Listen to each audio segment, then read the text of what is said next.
దేవా నీకు స్తోత్రములు, నాపై నీ కృప చూపుము. నా వివాహంలో నీ సహాయం అందించుము. నీ ప్రణాళికను బట్టి నన్ను నడిపించుము. ఆమేన్.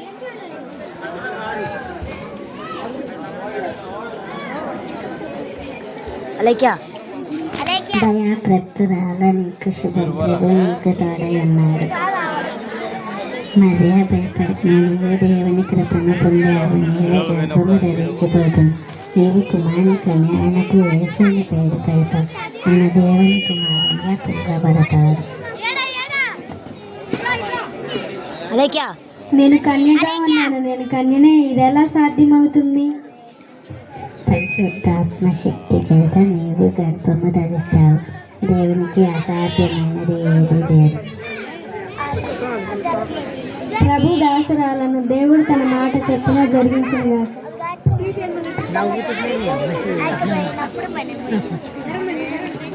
మాట్లాడిన తర్వాత ఈ విషయాన్ని మరియా తన తల్లిదండ్రులకు తెలియజేస్తుంది. వారు ఇరువురు కలిసి వచ్చి ఇంటి వద్దకు వచ్చి ఉండగా మరియకు వారి తల్లిదండ్రులకు మధ్య జరుగుతున్న సంభాషణ మనము తెలుసుకొనవచ్చును.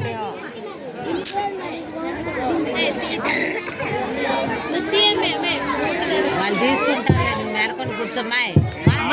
నవపాకు ఎందుకు అవుతుంది? నవపాకమ్మా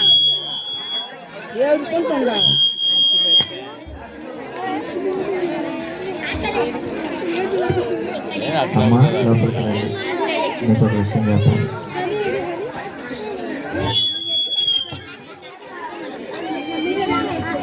అమ్మా నాన్న, నేను మీకు ఒక విషయం చెప్పాలి. వచ్చి కూర్చోండి. నాతో ఇలాగే చెప్పింది. నేను కృప పొంది ఉన్నాను. దేవుని పరిశుద్ధాత్మ శక్తి వలన గర్భం ధరించబోతున్నానని చెప్పింది. పుట్టబోయే బిడ్డ గొప్పవాడై దేవుని కుమారునిగా పిలువబడతాడని తెలియజేసింది.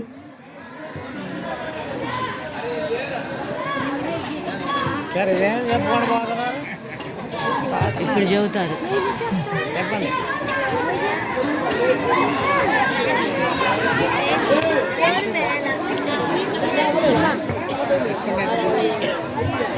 మరియా, ఇది భయపడాల్సిన సమయము కాదు, సంతోషింపవలసిన సమయము. నీవు పుట్టిన నాటి నుండి దేవుని మార్గంలో నిన్ను నడిపించాము. ఇక మీదట నీవే నడవలసి ఉన్నది. దేవుని మార్గంలో నిన్ను నడిపించాము. ఇక మీదట నీవే నడవలసి ఉన్నది. దేవుని యందు నమ్మకం ఉంచుము. ఈనాటి సమాజ యొక్క పరిస్థితులు ఎంతో దారుణంగా ఉన్నాయి. వీటన్నిటినీ మార్చడానికి దేవుడే కుమారుడిని పుట్టించున్నాడు. ప్రవచనాలలో దీనికి తగిన ప్రవచనం ఖచ్చితంగా ఉంటుంది.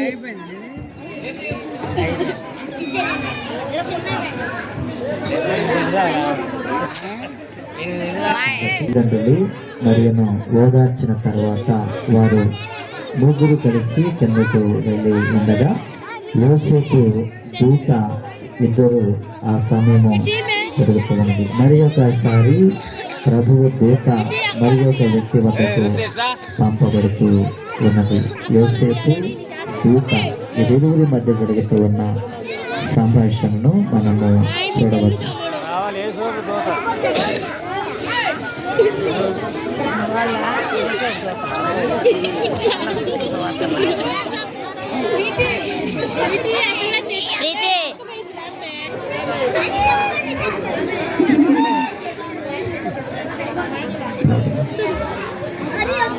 ఎంతో అవమానం పొందిన యోసేపు దేవునికి ప్రార్థన చేస్తున్నారు.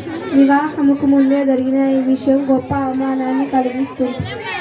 నాపై మీకున్న ప్రణాళికలు తెలియజేయమని ప్రార్థన చేస్తున్నాం. ఆమె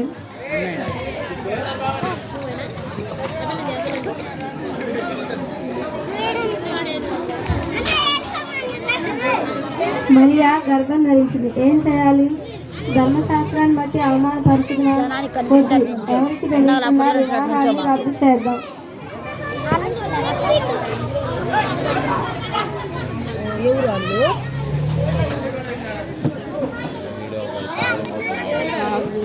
మన పెళ్లి కాదే దావీదు కుమారుడైన యేసు ఇతన్ని చూసి భయపడవద్దు. పరిశుద్ధాత్మ శక్తి చేతనే మరియా గర్భం ధరించింది. పుట్టబోవు బిడ్డకు యేసు అని పేరు పెట్టుదురు. ఈ కార్యము ప్రవక్తల ప్రవచనాన్ని బట్టి జరుగుతుంది. ఇదిగో కన్యక గర్భవతి అయి కుమారుని కన్యను, ఆయనకు ఇమ్మానుయేలని పేరు పెట్టుదురు. కాబట్టి ధైర్యం తెచ్చుకొనుము. ఆ ప్రకారమే దూత యోసేపుతో కలలో మాట్లాడిన తర్వాత యోసేపు మరలా ప్రార్థన జరిగించి తన యొక్క జీవితంలోకి ముందుకు కొనసాగాడు. నా తండ్రి దేవా, మీ ప్రణాళికను నాకు తెలియజేసినందుకు కృతజ్ఞతలు. నన్ను నడిపించుము, బలపరచుము. ఆమె ఆ సమయంలో యోసేపుకు అప్పగించినట్లుగా మరియా వారి తల్లిదండ్రులు ఇరువురు కలిసి యోసేపు దగ్గరికి వచ్చి మరియను యోసేపుకు అప్పగించారు. నవ్వమాకముల్య మా ఎందుకు మా నవ్వుతున్నావు ఊరక మరే పాత్ర ఉంటే ఇరువురు కలిసి ప్రార్థన చేసుకొని వారి యొక్క జీవితమును ప్రారంభించారు.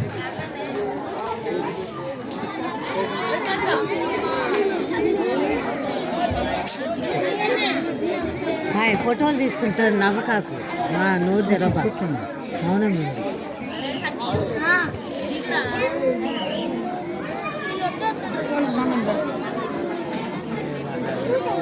వారిరువురు ప్రార్థన చేసుకొని బలము పొంది ఈ లోక రక్షకుడైన యేసుక్రీస్తు ప్రభువారికి జన్మ ఇవ్వడానికి సిద్ధమవుతూ ఉన్నారు.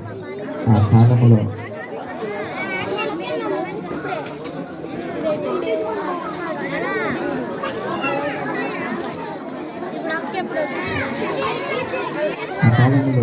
మరియా నిండిన గర్భవతిగా ఉండి ఉన్నప్పుడు బెత్లెహేము పురములోనికి వచ్చి ప్రసవ వేదన కాలము సమీపించి ఉండగా వారికి స్థలము ఎక్కడైనా దొరుకుతూ ఉందా అని వారు వెతుకుతూ ఉన్నారు.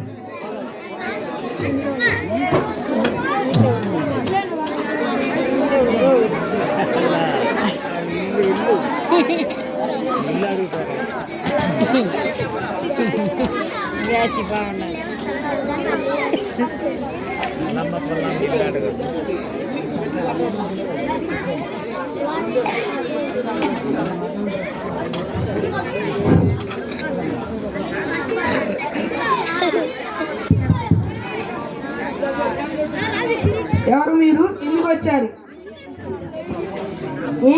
ఏంటి? ఎవరు కావాలి? అయ్యా, నా భార్య గర్భం ధరించింది. స్థలం ఉన్నదా? మాకే లేదు, మీకు ఎలా నుంచి తెచ్చిస్తాము. ఎలాండి?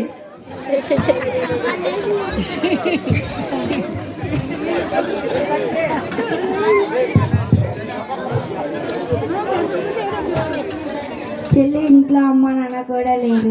మన ఇద్దరం ధైర్యంగా ఉండాలి. నువ్వు భయపడతాయేమో, నేను చెల్లి ఎవరో గుమ్మం బయట ఉన్నారు, వారితో మర్యాదగా మాట్లాడు. నాకు తెలుసులే, ముందు ఏమి కావాలి? అమ్మా, ఇది నా భార్యకి ఇది ప్రసవ కాలం, కొంచెం స్థలం ఉన్నదా? గర్భంతో ఉన్నదా? ప్రసవ కాలమా ఇది? మా ఇంట్లో స్థలం లేదండి, మా ఇంట్లో పెద్దవాళ్ళు కూడా లేదు. మేమేం చేయలేం. ఒక్క నిమిషం. ఇంట్లో స్థలం లేదు, కానీ పక్కన పశువుల పాక ఉన్నది. ఇష్టమైతే ఉందో ఉండవచ్చు. ఉంటామమ్మా, ధన్యవాదాలు. కుమారుని కానీ పెట్టుబడులు పెట్టి పశువుల కట్టులో పెట్టి ఉండగా ఆ కాలంలోనే దేశము వెలుపల కొందరు కూడా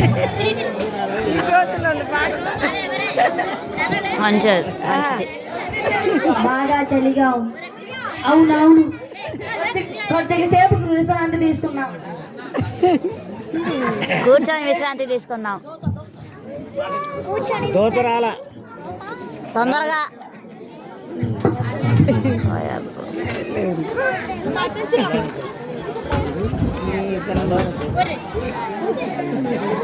భయపడవద్దు.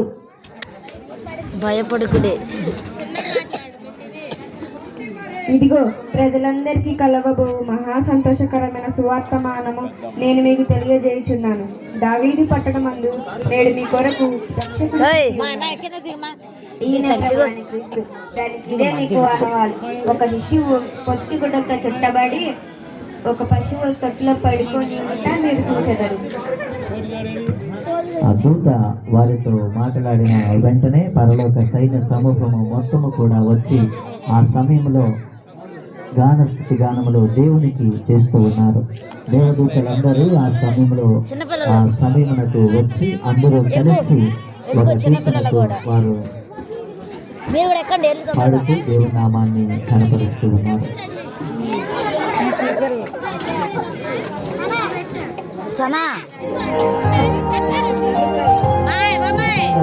దయచేసి పంపాలని తెలియజేస్తున్నా. చిన్నపిల్లలు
అలాగే దేవదూతలు దేవుని యొక్క నామాన్ని కనపరిచిన తరువాత వారు పరలోకమునకు తిరిగి వెళ్ళిపోయారు.